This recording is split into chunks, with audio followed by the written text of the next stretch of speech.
जिलाधिकारी विनय शंकर पांडे एवं वरिष्ठ पुलिस अधीक्षक अजय सिंह ने रविवार को ऋषिकुल ऑडिटोरियम में 20 फरवरी 2023 को सोमवती अमावस्या स्नान पर्व हेतु नियुक्त पुलिस प्रशासनिक जोनल और सेक्टर मजिस्ट्रेट की संयुक्त ब्रीफिंग में प्रतिभाग किया।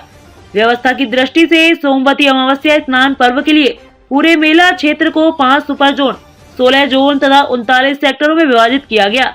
जिलाधिकारी विनय शंकर पांडे ने ब्रीफिंग को संबोधित करते हुए कहा कि सोमवती अमावस्या स्नान पर्व पर बड़ी संख्या में श्रद्धालुओं के पहुंचने की संभावना है। उन्होंने निर्देश दिए कि जहां पर भी आपकी तैनाती की गई है उस तैनाती स्थल को आप अच्छी तरह से देख लें तथा जो भी व्यवस्थाएं करनी है उन्हें पूर्व ही करना सुनिश्चित कर लें। उन्होंने ट्रैफिक व्यवस्था का उल्लेख करते हुए निर्देश दिए कि ट्रैफिक डायवर्जन की जो योजना बनाई गई है उसे कड़ाई से पालन कराएं। उन्होंने पार्किंग ड्यूटी में तैनात जोनल तथा सेक्टर मजिस्ट्रेट एवं ट्रैफिक व्यवस्था से जुड़े अधिकारियों को निर्देश दिए कि पार्किंग की व्यवस्थाएं चुस्त व दुरुस्त रहनी चाहिए और हर रूट पर क्रेन की व्यवस्था की जाए ताकि अगर किसी की भी गाड़ी खराब होती है तो यातायात बाधित नहीं होना चाहिए, इसका पूरा ध्यान रखा जाए। जिलाधिकारी ने ब्रीफिंग में मुख्य चिकित्सा अधिकारी को निर्देश दिए कि मेला क्षेत्र के हर की पैड़ी, रोड़ी, बेलवाला, सिंह द्वार, चंडीघाट, शंकराचार्य चौक आदि स्थानों पर जिसमें डॉक्टर, दवा स्टाफ सहित सभी व्यवस्थाएं हो, एम्बुलेंस की व्यवस्था करना सुनिश्चित करें ताकि आपातकाल में जरूरतमंदों को जिस तरह की इलाज की जरूरत हो तुरंत उपलब्ध कराया जा सके। विनय शंकर पांडे ने अधिकारियों को ये निर्देश भी दिए हैं कि सोमवती अमावस्या स्नान पर्व के दौरान यदि अगर आपातकालीन स्थिति पैदा होती है तो मेला क्षेत्र के विभिन्न स्थानों के लिए आपातकालीन प्लान तैयार किया गया है, उसको सभी अच्छी तरीके से अध्ययन जरूर कर लें ताकि आपातकालीन स्थिति पैदा होने पर तुरंत निर्णय लेकर सफल ढंग से आपात स्थिति का सामना किया जा सके। जिलाधिकारी ने कहा कि सभी आपस में समन्वय बनाए रखें तथा उम्मीद है कि विगत स्नान पर्वों की तरह सोमवती अमावस्या स्नान पर्व भी सफलता पूर्वक संपन्न होगा, जिसके लिए मेरी हार्दिक शुभकामनाएं। वरिष्ठ पुलिस अधीक्षक अजय सिंह ने ब्रीफिंग को संबोधित करते हुए कहा कि सोमवती अमावस्या स्नान पर्व इस वर्ष का दूसरा स्नान पर्व है। उन्होंने कहा कि हर स्नान पर्व की अपनी महत्ता व चुनौती होती है। उन्होंने कहा कि स्नान पर्व की ड्यूटी भी वीआईपी ड्यूटी की तरह ही होती है। प्रत्येक तैनाती स्थल पर आपको परिस्थितियों के अनुसार महत्वपूर्ण भूमिका निर्वहन करना होगा। सोमवती अमावस्या स्नान पर्व का जिक्र करते हुए वरिष्ठ पुलिस अधीक्षक ने कहा कि इस स्नान पर्व में महिला श्रद्धालुओं की ज्यादा संख्या होती है तथा वे अधिकतर सपरिवार स्नान के लिए आते हैं तथा घाटों में स्नान करने में समय भी ज्यादा लेते हैं एवं जो स्नान करने के पश्चात मंदिरों, मनसा देवी, चंडी देवी आदि के दर्शन के लिए भी पहुंचते हैं।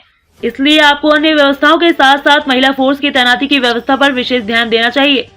वरिष्ठ पुलिस अधीक्षक ने ट्रैफिक व्यवस्था के संबंध में अधिकारियों को निर्देश दिया कि ज्यादा भीड़ होने पर दुर्घटनाएं होने की संभावनाएं बढ़ जाती हैं। उन्होंने कहा कि किस क्षेत्र से ट्रैफिक अधिक आ रहा है का पूर्वानुमान लगाते हुए समय रहते डायवर्जन करना सुनिश्चित करें, क्योंकि आखिर में लिया गया निर्णय कारगर साबित नहीं होता है। उन्होंने कहा कि मेले तथा पर्वों के सुचारू संचालन के लिए ट्रैफिक मैनेजमेंट की महत्वपूर्ण भूमिका है।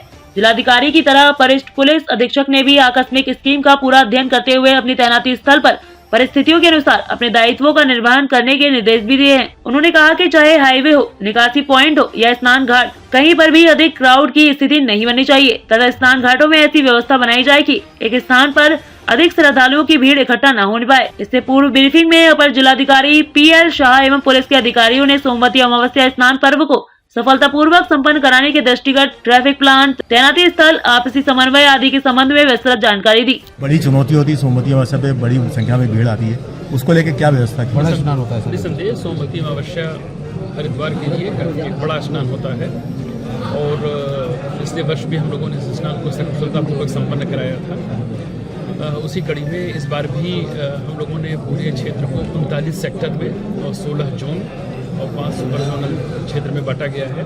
सभी जगहों पर हमारे मजिस्ट्रेट और पुलिस ऑफिसर्स की तैनाती की गई है। सभी पुलिस अधिकारियों के कर्मचारियों को मजिस्ट्रेट्स की भी ब्रीफिंग कर दी गई है। मुख्य हमारा जो जोर है कि जो भी श्रद्धालु आएँ उन्हें ज़्यादा प्रतीक्षा न करनी पड़े, वो अपना शांतिपूर्ण ढंग से स्नान करें और सुरक्षित यहाँ से उनका प्रस्थान हो।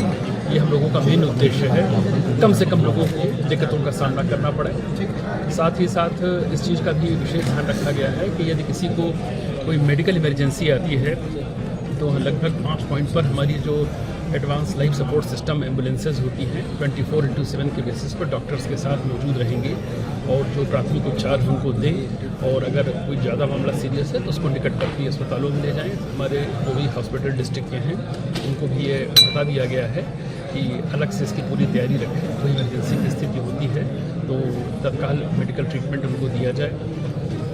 इसके अतिरिक्त जो हमारे आपातकालीन परिस्थितियों में जो इसकी स्कीम्स होती हैं उनको भी ब्रीफ करने के लिए कहा गया है और आज से ही ये ड्यूटियाँ प्रारंभ हो जाएंगी। मैं उम्मीद करता हूँ कि और भी स्नान पर्वों के भांति यह भी स्नान पर्व सकुशलतापूर्वक संपन्न आने वाले जिस सच्चे हृदय से और श्रद्धा भाव से वो यहाँ पर आ रहे हैं उनका हरिद्वार की इस धर्म नगरी में तहे दिल से पुलिस और प्रशासन की ओर से स्वागत है। एक अच्छे श्रद्धालु की भांति आएँ, अनुशासन में रहें। पुलिस और प्रशासन द्वारा अगर उन्हें कोई निर्देश दिए जाते हैं, कोई एडवाइजरी दी जाती है तो उसका अक्षरशः पालन करें और स्वयं सुरक्षित रहें और लोगों को सुरक्षित रखें और माँ गंगा का आशीर्वाद देकर ही यहाँ से प्रस्थान करें। स्नान है वो कल प्रस्तावित है जिसमें जो है समस्त पुलिस फोर्स को ब्रीफ किया गया मेरे द्वारा और जिलाधिकारी महोदय द्वारा। साथ ही साथ जो हमारा मेन फोकस है वो ट्रैफिक प्लान को लेकर भी है। साथ ही साथ जो श्रद्धालु आ रहे हैं वो उनको कोई किसी तरह की दिक्कत ना हो और वो अच्छे से स्नान हो पाए, इसके लिए हमने समस्त जो है पुलिस के जो अधिकारियों को 5 सुपर जोन हमारे सीनियर अधिकारियों को बनाया गया और 16 जोन में भी डिवाइड किया। 39 सेक्टर बनाया, जो सेक्टर अधिकारी हमारे होंगे, सेक्टर मजिस्ट्रेट भी होंगे जो एरिया वाइज इसको मॉनिटर करेंगे। तो मेन जो हमारा फोकस यही रहेगा कि टाइमली लोग यहाँ पर घाट से स्नान करके सकुशल यहाँ से चले जाएँ और यातायात व्यवस्था को भी हमने ज़्यादा ध्यान दिया गया है और पार्किंग्स को भी हमने बढ़ाया जिससे कि कोई गाड़ियाँ जो सड़क पे ना लगे और यातायात सुचारू रूप से चले। समस्त फोर्स की ब्रीफिंग कर दी गई। 2 बजे से आज ये ड्यूटियाँ प्रारंभ हो जाएंगी जो कल स्नान बाद तक देर रात तक जारी रहेगी। कितना फोर्स तैनात किया गया था? जैसा मैंने बताया कि इसमें 5 अभी हमारे सुपर जोन अधिकारी जो एडिशनल एसपी रैंक के हैं, जिसमें जोनल अधिकारी भी है जो सीओ और सीओ रैंक है, साथ ही साथ इसमें इंस्पेक्टर रैंक के सेक्टर अधिकारी और सब इंस्पेक्टर लगाए गए हैं। तो टोटल फोर्स अगर हम देखते हैं इसमें चाहे सिविल पुलिस का हो, 3.5 कंपनी इसमें करीब पीएससी लगी जिसमें महिला पीएससी भी है, अलग अलग विंग्स है हमारी जैसे डॉग स्क्वाड है, तो सब लेकर करीब 1000-1200 के करीब जो हमारी फोर्स जो डिप्लॉय रहेगी जो पूरे स्थान की ड्यूटी पे विभिन्न जगहों पर रहेगी।